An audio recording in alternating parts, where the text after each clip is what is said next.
Affaire Agathe Hilleret. Un mois après sa disparition, les enquêteurs explorent une nouvelle stratégie face à un mystère total. Près d'un mois après la mystérieuse disparition d'Agathe Hilleret, le mystère demeure entier.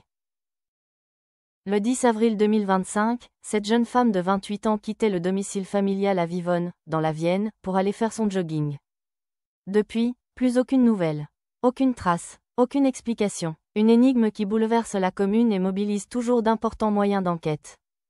Une disparition sans indice matériel. Les premières heures suivant sa disparition ont été cruciales. Les autorités ont très vite déployé un important dispositif de recherche, équipes cynophiles, drones, hélicoptères, plongeurs. Chaque recoin de la commune et de ses alentours a été minutieusement inspecté. En vain, aucun élément tangible, aucune preuve, aucun témoin n'a permis d'éclaircir ce qui est arrivé à Agathe. Face à l'absence totale d'indices, le parquet a ouvert une information judiciaire pour enlèvement et séquestration, une qualification qui élargit le champ d'action des enquêteurs. Pourtant, malgré cette intensification judiciaire, aucune piste concrète ne semble se dégager. Agathe Hilleret s'est littéralement volatilisée, sans laisser derrière elle le moindre signe permettant de remonter jusqu'à elle. Une stratégie originale pour briser l'impasse. Conscients de l'urgence mais aussi de la complexité du dossier, les gendarmes en charge de l'affaire ont décidé, depuis plusieurs semaines, de déployer une stratégie inédite. Chaque jeudi, jour symbolique de la disparition d'Agathe, des points de contrôle sont mis en place dans le secteur de Vivonne.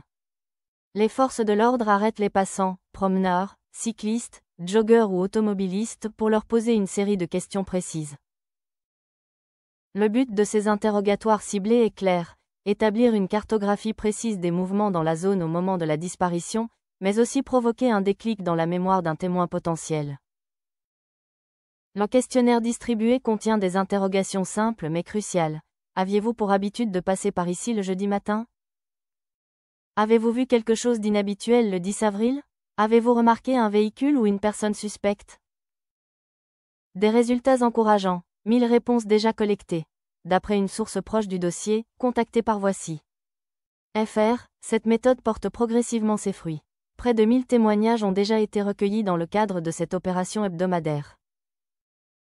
Des données précieuses, qui pourraient, une fois croisées et analysées, faire émerger un élément décisif. Ces milliers de réponses reflètent aussi l'élan de solidarité et l'implication des habitants de la région, toujours profondément touchés par cette disparition. À Vivonne, Agathe est décrite comme une jeune femme sportive, discrète, sans histoire. Son absence inexpliquée bouleverse autant sa famille que toute la communauté. Une attente insoutenable pour les proches. Pour ses parents et ses proches, chaque jour sans réponse est une épreuve supplémentaire. Le silence autour de cette disparition pèse lourdement. Ils espèrent, avec une dignité et une force admirables, que les efforts déployés par les enquêteurs finiront par porter leurs fruits. En attendant, les recherches continuent, et les autorités appellent toute personne disposant de la moindre information, même anodine en apparence, à se manifester. Car dans ce genre d'affaires, le détail qui semble insignifiant peut parfois faire toute la différence.